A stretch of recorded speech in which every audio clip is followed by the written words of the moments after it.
The Christmas lights on my parents' tree blinked in alternating patterns of red and green, casting shadows across the living room where I'd spent every holiday for the past 29 years. Some things never changed. The ornaments were the same ones from my childhood. The angel on top tilted slightly to the left, just as it always had. And my family's opinion of my life choices remained as fixed as the North Star. "Sarah, honey, have you updated your resume lately?" Mom asked from the kitchen, her voice carrying that particular blend of concern and disappointment I'd learned to recognize by age 12. I carefully hung a silver bell on a lower branch. "I'm not job hunting, Mom." "Well, you should be." She emerged carrying a tray of cookies, the same sugar cookies she made every year, cut into shapes of trees and stars. "You can't just keep floating from one thing to another. You're almost 30. "I'm aware of my age." Dad looked up from his newspaper, reading glasses perched on his nose. "Your mother's right. It's time to settle down. Get a stable position somewhere. Maybe something in administration. Didn't your cousin Linda get you that interview at her insurance company?" "I didn't go to that interview." "Exactly the problem." He folded the newspaper with deliberate precision. "You can't be picky when you don't have steady employment. Any job is better than no job." My older brother Michael walked in from the garage, brushing snow off his shoulders. He'd driven up from Boston with his wife, Jennifer, and their 2 kids. Michael was a dentist, successful, respected, exactly what parents dreamed of when they imagined their children's futures. "Talking about Sarah's job situation again?" He grabbed a cookie, grinning. "What is it this time? Freelance consulting? Entrepreneur? Digital nomad?" "I have a job, Michael." "Right. The mysterious tech thing you never explain." He bit into the cookie. "Mom, these are perfect as always." Jennifer appeared, herding their 7-year-old twins toward the cookie tray. "Sarah, I saw on Facebook you haven't updated your LinkedIn in 2 years. That's not great for job hunting. I could help you optimize it if you want. I took a workshop on personal branding." "I appreciate that, but..." "She's being stubborn," Mom interjected. "She's been doing this for 3 years now. 3 years. Working from home on her laptop, never explaining what she actually does, no steady paycheck we can see. It's not sustainable." I had tried explaining. Multiple times. That first Christmas after I'd left my position as a senior software engineer at Microsoft to start Dataflow Solutions, I'd attempted to describe what we were building. A revolutionary data analytics platform that used machine learning to help healthcare systems predict patient outcomes and optimize resource allocation. Mom had smiled politely and asked if I'd considered going back to school to become a nurse instead. "Healthcare is stable, dear. And you'd be helping people." "I'm helping people, Mom. Our platform helps hospitals save lives by..." "But it's not a real job, is it? Working from your apartment, no office, no benefits. What happens when you get sick? What about retirement?" That had been 3 years ago. Since then I'd stopped trying to explain. Dataflow Solutions had grown from just me and my co-founder, Lisa, working out of my apartment to a team of 85 employees across 3 offices. We'd secured $180 million in Series B funding 8 months ago. Our client list included Johns Hopkins, Mayo Clinic, and Cleveland Clinic. Last month, the CDC had contracted us to build a national pandemic preparedness system. But my family still thought I was unemployed. "Sarah could come work at my practice," Michael offered, sprawling on the couch. "I need someone to manage the front desk. It's not glamorous, but it's steady. Benefits. Paid vacation." "That's very kind, Michael." I adjusted another ornament. "But I'm fine where I am." "Where you are is nowhere," Dad said, not unkindly. "Just matter of fact. You're spinning your wheels. At your age, your mother and I had steady careers, a house, savings. You're still living in that tiny apartment, no husband, no clear career path." My tiny apartment was a 2-bedroom loft in Seattle's Capitol Hill neighborhood that I'd purchased outright last year for $1.2 million. But they'd only seen it once, briefly, and had focused primarily on how I could make better use of the 2nd bedroom if I got a roommate to help with rent. I hadn't bothered correcting them. "Dinner's almost ready," Mom announced. "Sarah, could you set the table?" The dining room was already decorated, centerpiece arranged, good china out. I began placing silverware while conversation drifted around me. Michael's successful practice, his kids' achievements in school, Jennifer's promotion to senior marketing director, my cousin's engagement to a lawyer. And what about you, Sarah? Aunt Carol asked as we sat down to dinner. She'd arrived while I was in the kitchen, wrapped in a fur coat and trailing perfume. What are you up to these days? She's between opportunities, Mom said quickly, passing the mashed potatoes. But actively looking. I'm not. The job market is tough, Aunt Carol sympathized. My neighbor's daughter was unemployed for 6 months. She finally found something at Starbucks. Not ideal, but at least it's income. Sarah's situation is different, Dad added, carving the turkey. She has a degree. Computer something.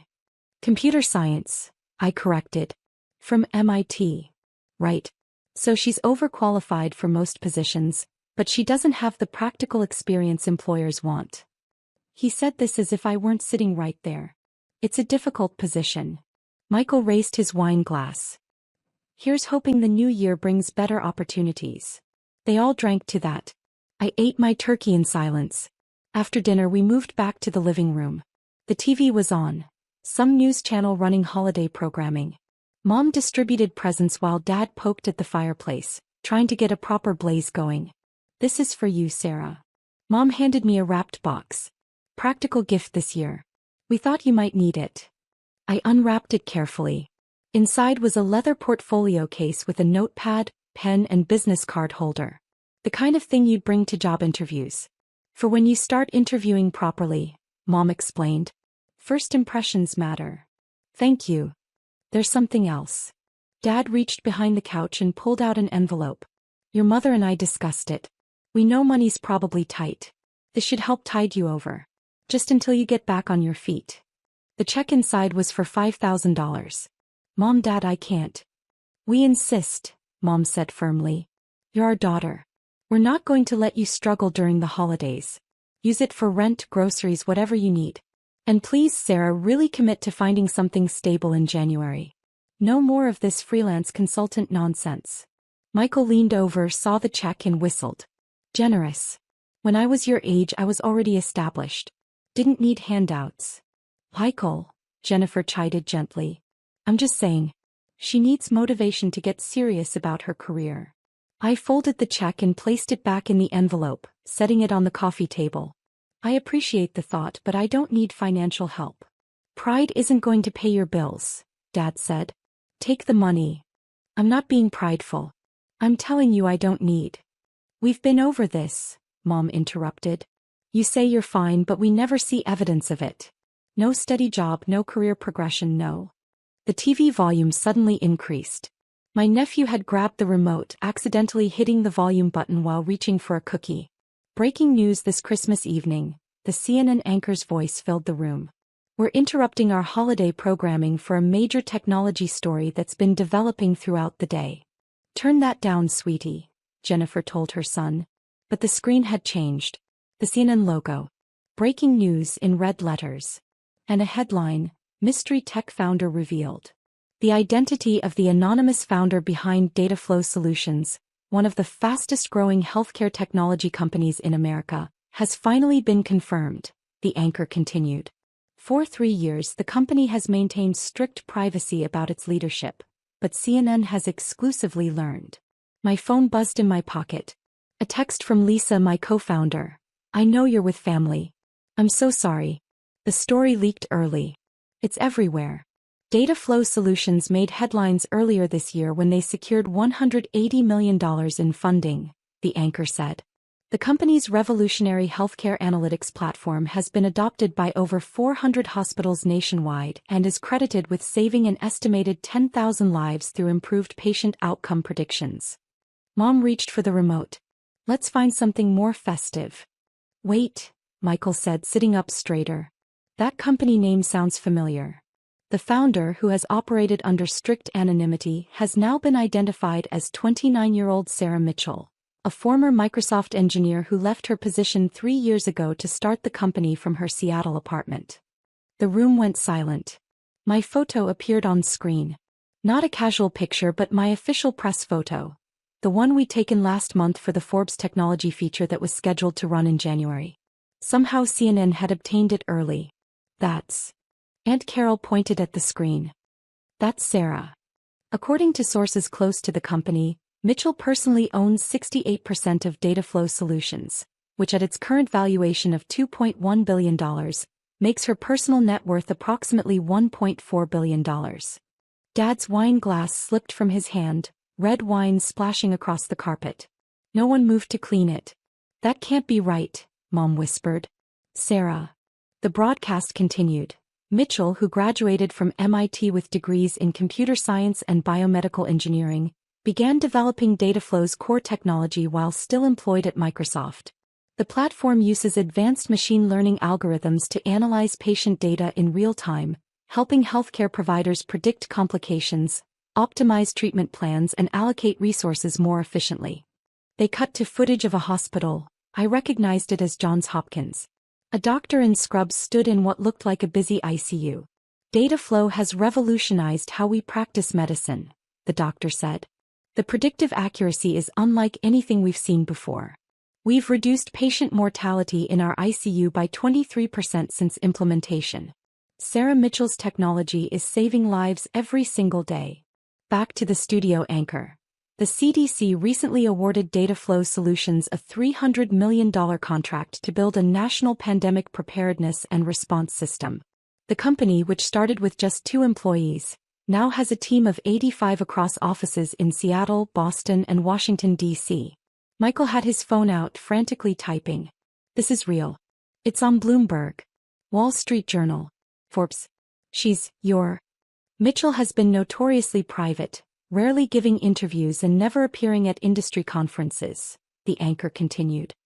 But those who've worked with her describe a brilliant, driven innovator who's fundamentally changing healthcare technology.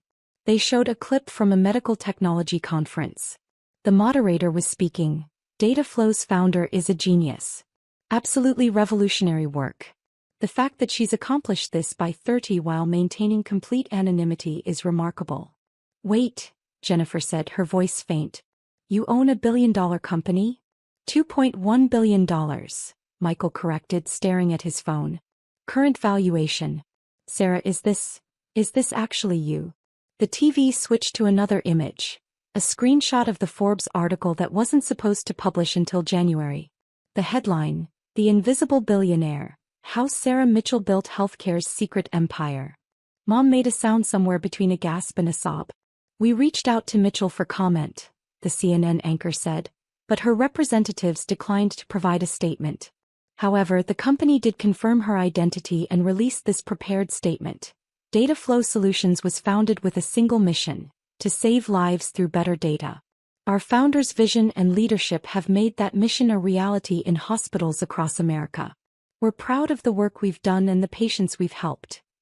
Dad finally spoke, his voice hoarse. Sarah? I looked at my family. All of them staring.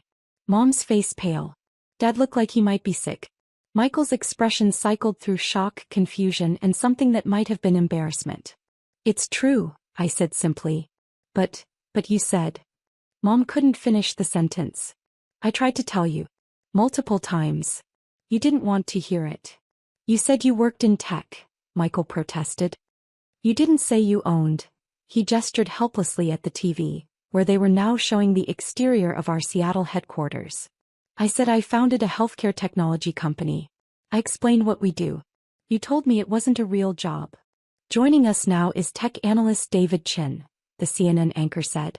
David, help us understand the significance of Dataflow Solutions in the healthcare industry. A new face appeared on split screen. This is one of the most important healthcare innovations of the decade, the analyst said. What Sarah Mitchell has built isn't just a successful company. It's technology that's fundamentally changing how medicine is practiced. The predictive algorithms are so accurate that hospitals using Dataflow see measurably better patient outcomes. We're talking about thousands of lives saved. And she's done this in 3 years, starting from nothing. From nothing, the anchor asked. From her apartment. Self-funded initially. Then a small angel investment round. She maintained absolute control of the company, refusing to give up decision-making power even as funding increased. That's almost unheard of in tech. Most founders get diluted down to minority stakes. Mitchell kept 68%. That's brilliant business strategy combined with revolutionary technology. Jennifer was reading her phone, her eyes getting wider. There's an article here about your apartment. Says you bought it for. Sarah, it says you paid cash for $1 million loft. 1.2 million, I corrected quietly. The article got the number wrong.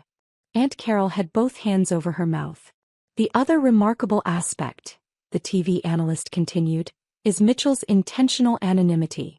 In an industry obsessed with founder celebrity, your Elon Musks, your Mark Zuckerbergs, she's remained almost completely unknown outside of healthcare circles. No social media presence. No conference appearances. No press interviews. Just pure focus on the technology and the mission. Why the privacy? The anchor asked. According to those who know her, Mitchell believes the work should speak for itself. She's not interested in being famous. She's interested in solving problems. That's refreshing in Silicon Valley, where founders often become celebrities before their companies even prove viable. Mom stood abruptly, walking to the window. Her shoulders were shaking. Dad rubbed his face with both hands. The check, he said. We gave you a check. We tried to give you $5,000. I know. You're a billionaire and we tried to give you $5,000 because we thought you couldn't pay rent. I know, Dad. Michael was reading article after article, scrolling rapidly. This one says you turned down a $900 million acquisition offer from Google last year. $900 million. You said no. It wasn't enough. And they wanted control of the technology. I wasn't willing to give that up. Not enough. His voice cracked. I've been working 12 years to build a practice worth maybe $2 million and you turned down $900 million because it wasn't enough? It wasn't about the money, Michael. It was about keeping the mission intact. The mission, he repeated flatly. Saving lives. That's always been the mission. That's why I started this company. Jennifer set her phone down carefully as if it might explode. The article says Johns Hopkins credits your platform with reducing ICU mortality by 23%. 23%. Do you understand what that means? Yes. It means approximately 400 fewer patients died in their ICU last year than would have without our system. 400 people are alive because of you. Because of the team. Because of the technology. I just started it. You just started it, Jennifer echoed. You just built $1 billion company that's saving hundreds of lives and you never mentioned it. I tried. No one wanted to listen. Mom turned from the window, tears streaming down her face. I called it a phase. I told Carol you were going through an unemployment phase. I know. I gave you a portfolio case for job interviews. I know, Mom. I've been telling everyone my daughter can't keep a steady job while you're. She couldn't finish. The TV had moved on to interviewing a hospital administrator. Before data flow, we were making treatment decisions based on experience and instinct. Now we have data-driven insights that dramatically improve outcomes. This technology will be standard in every hospital within 5 years. Sarah Mitchell's company is the future of healthcare. Dad picked up the envelope with the check, staring at it. You must think we're idiots. No. We tried to give you money. Career advice. We suggested you work as a receptionist at Michael's dental practice. You were trying to help. I understand that. You let us think you were failing. I told you I wasn't. You didn't believe me. Because you never showed us. You never brought us to your office or explained the scope or. I tried, Dad. Remember 2 Christmases ago? I explained the funding round, the hospital partnerships, the CDC interest. You told me it sounded like a scam. You said I should be careful about get-rich-quick schemes and find a real job. He opened his mouth, then closed it. Michael was still scrolling. There's a profile here from MIT's Alumni magazine. It came out 6 months ago. Sarah Mitchell, class of 2018, is revolutionizing healthcare technology through data flow solutions. It's all here. Everything you've accomplished. Did you send us this? I did. I sent it to the family email list. I don't remember seeing. He stopped, his face reddening. I probably deleted it without reading. I thought it was spam. I know. Another phone started ringing. Then another. Aunt Carol answered hers, listened for a moment, then said, Yes, that's my niece. Yes, the one on CNN. No, we had no idea. We thought she was unemployed. She hung up looking dazed. That was Margaret from my book club. She saw the news. Mom's phone buzzed repeatedly. She glanced at it, then set it down as if it had burned her. Everyone's texting. Everyone's asking about you. About why we never mentioned you were. She gestured helplessly at the TV. The CNN broadcast had moved to discussing market implications. Dataflow's technology could be worth significantly more than the current $2.1 billion valuation, an investment analyst was saying. If they expand internationally or develop additional applications for their core algorithms, we could see a company worth $10 billion or more within 5 years. Jennifer stood suddenly. I need air. She walked to the front door, opened it despite the cold, just standing there. The twins, who'd been playing with toys in the corner, finally spoke up. Is Aunt Sarah famous? Yes, buddy, Michael said quietly. Apparently Aunt Sarah is very famous. Cool. Is she rich like Iron Man? Richer, probably. Whoa. Out of the mouths of babes. Dad cleared his throat. Sarah, we owe you an apology. Do you? Of course we do. We've treated you like a failure for 3 years while you were building something extraordinary. You treated me the way you wanted to see me. I tried to correct that perception. You weren't interested in being corrected. That's not fair. Isn't it? Every time I tried to explain what I was doing, you changed the subject or offered me career advice or suggested I apply to dental receptionist positions. You didn't want to hear about my success because it didn't fit the narrative you'd created. Mom wiped her eyes. Why didn't you force us to understand? How? I showed you articles. I explained the technology. I invited you to visit the office. You were always too busy or not interested. At a certain point, I realized you needed me to be the unsuccessful daughter. It made Michael's achievements stand out more. He gave you a project to fix. It was easier than accepting that maybe I knew what I was doing. That's not true, Michael said, but his voice lacked conviction. Isn't it? Be honest, Michael. When was the last time Mom and Dad spent an entire dinner talking about your accomplishments without mentioning mine as a comparison point? He didn't answer. I'm the measuring stick for failure in this family. Always have been. The weird one who liked computers too much. The one who made unconventional choices. The one who didn't follow the standard path. And you know what? I'm okay with that. I stopped needing your approval 3 years ago when I decided to take the risk of starting this company. We're your family, Dad said. You should need our approval. No, Dad. I should have your support. There's a difference. Approval means you judge whether my choices meet your standards. Support means you trust me to make my own decisions and back me up regardless. The TV had moved on to showing footage of our Boston office. Employees walking through a modern workspace, working at standing desks, collaborating in glass-walled conference rooms. The company culture at Dataflow is reportedly exceptional, the reporter narrated. Mitchell is known for prioritizing employee well-being, offering generous benefits, and maintaining a clear mission-focused environment. Employee reviews consistently rate it as one of the best places to work in tech. Aunt Carol's phone rang again. She glanced at it, declined the call, then silenced the phone entirely.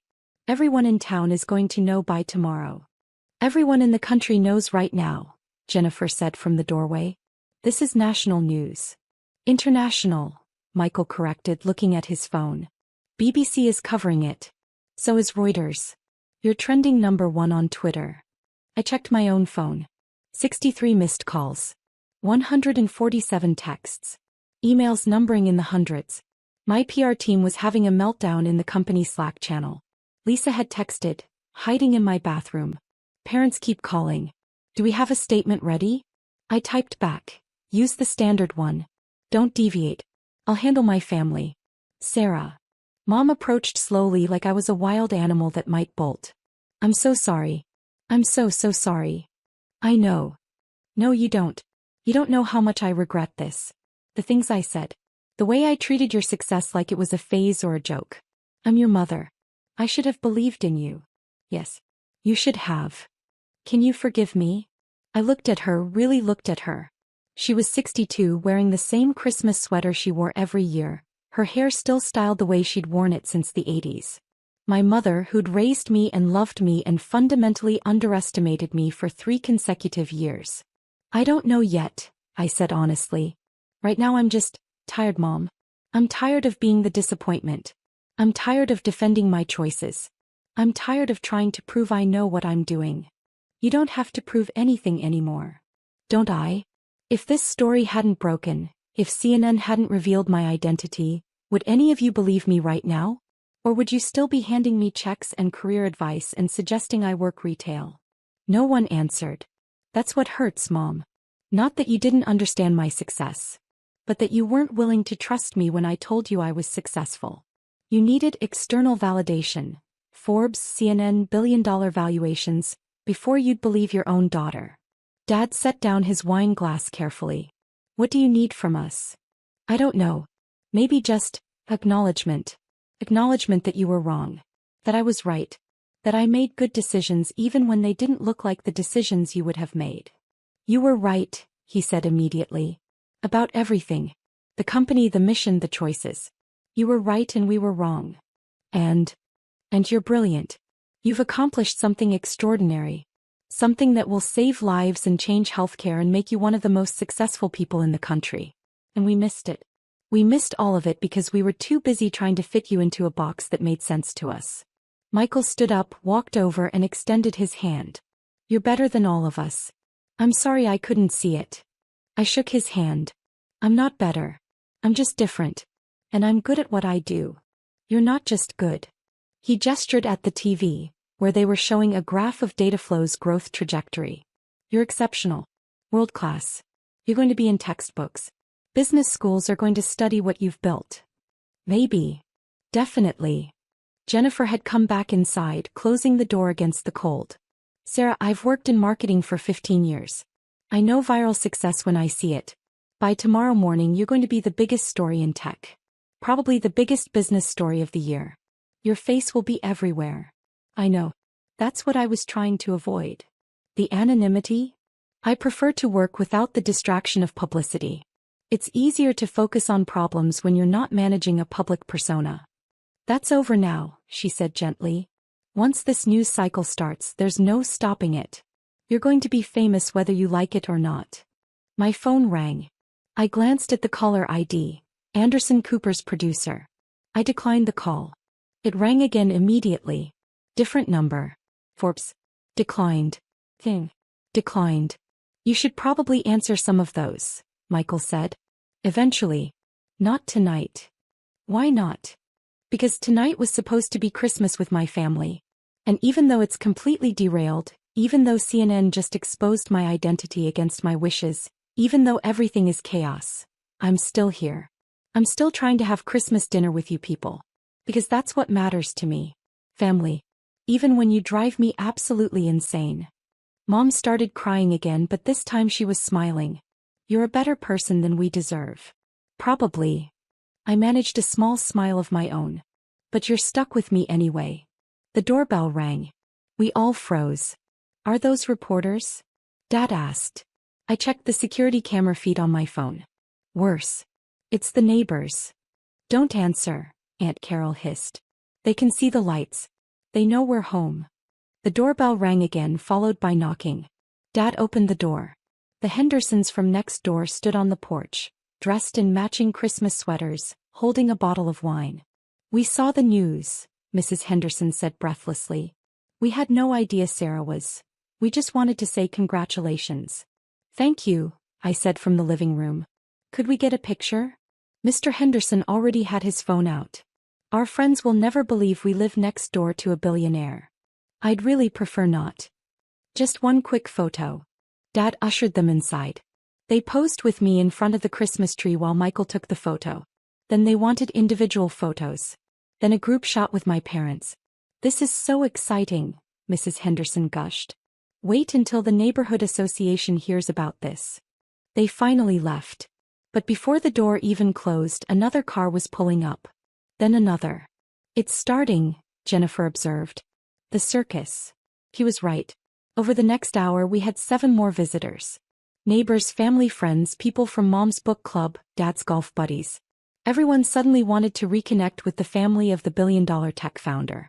By 9 p.m. I'd had enough. I need to go, I announced. You can't leave, Mom protested. It's Christmas. It stopped being Christmas about 3 hours ago. Now it's a media circus and I need to get ahead of it. Stay here. We'll keep people away. Mom, there are photographers setting up across the street. Tomorrow morning this house will be surrounded. I need to get back to Seattle, meet with my team, coordinate our response. This is going to be the biggest week of the company's existence. I need to manage it. Dad looked out the window. Sure enough, there were people with cameras on the sidewalk. How did they find you so fast? He asked. I'm not hard to find. My parents' address is probably in a dozen databases.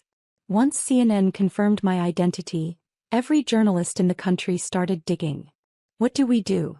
Nothing. Don't give interviews. Don't answer questions. Refer everything to our PR team. I'll send you their contact information. Sarah, Mom grabbed my hand. Before you go, please, I need you to know how proud I am. How sorry I am.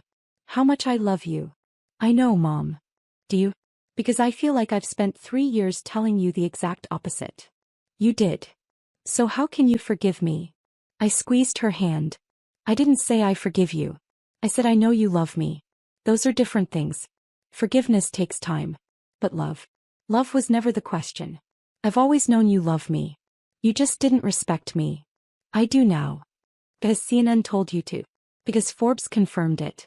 Because the world is telling you I'm successful and important and worth listening to. But Mom, I needed you to respect me before the validation. I needed you to believe in me when it was just me telling you about my dreams. That's the respect that matters. She nodded, tears streaming again. I'll earn it back. However long it takes. Okay. I hugged them all. Mom, Dad, Michael, Jennifer, even Aunt Carol. The twins got high fives. Then I grabbed my coat and headed for the door.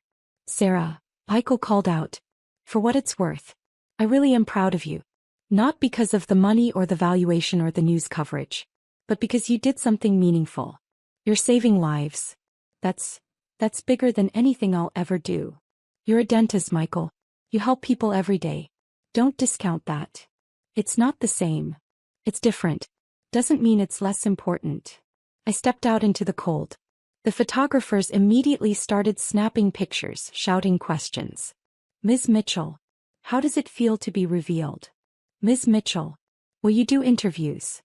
Ms. Mitchell, what's next for data flow? I didn't answer. My car was in the driveway, a simple Honda Civic I'd owned for 4 years. Not the flashy Tesla or luxury sedan people probably expected a billionaire to drive. As I pulled out of the driveway, I could see my family watching from the window. Mom was still crying. Dad had his arm around her. Michael and Jennifer stood behind them, twins pressed against the glass. My phone rang. I answered on Bluetooth. Hey. Hey yourself. You okay? Define okay. Fair point. The office is going crazy. We've had 63 interview requests in the last 2 hours. Every major outlet wants a sit-down. Forbes wants to move up their feature. The Wall Street Journal wants an exclusive. And Anderson Cooper personally called to request an interview. No to all of them. Sarah, we can't ignore this. You're the biggest story in tech. We need a media strategy. Then here's the strategy. 1 press conference. Tomorrow. We release a statement, I answer exactly 5 questions, then we're done. After that, we go back to work. 1 press conference won't be enough. It'll have to be. Lisa, we didn't build this company to make me famous. We built it to save lives. That mission doesn't change just because CNN figured out my name. The world wants to know your story. The world can read about it in Forbes next month. Right now we have work to do. We have a CDC system to build. We have hospital partnerships to maintain. We have patients depending on our technology to stay alive. That's what matters. Not my face on TV. Silence on the line. You're right, Lisa finally said. You're absolutely right. I usually am. She laughed. There's the Sarah I know. Welcome back to the spotlight you've been avoiding. Thanks. I hate it. I know. But maybe some good will come from it. Young women interested in tech. More investment opportunities. Better partnerships. Maybe. And Sarah? Your family, are they okay? They will be. Eventually. Once they process that their unemployed daughter is actually a billionaire who's been lying by omission for 3 years. You weren't lying. You were protecting your privacy. Tell that to my mother. I drove through the quiet streets toward the highway. Behind me, my parents' neighborhood was lighting up with more camera crews, more reporters, more people drawn to the sudden proximity to extraordinary wealth and success. But ahead of me was Seattle. My team. The work that mattered. My phone buzzed with a text from Mom. I love you. I'm sorry. I'm so sorry. I texted back, I know. Love you too. Talk tomorrow. Another text, this time from Michael. You really turned down $900 million? You're insane. But also kind of my hero. I smiled. The highway stretched out before me, dark and empty on Christmas night. Somewhere ahead was the rest of my life, now lived in public, scrutinized and analyzed and picked apart by people who'd never bothered to notice me before. But also ahead was the work. The mission. The patients whose lives would be saved by technology I'd spent 3 years building while my family thought I was unemployed. And that made everything worth it. Even the chaos. Even the exposure.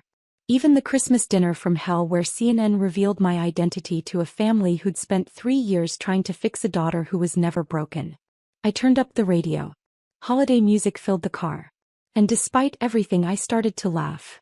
Because somewhere in the absurdity and chaos and complete derailment of my carefully maintained anonymity, there was something almost perfect about the timing. My family had spent 3 years underestimating me. And CNN had picked Christmas Day, the day we were all together, the day they were handing me checks and career advice, to prove them spectacularly, publicly and irrevocably wrong. If I'd planned it myself, I couldn't have written it better.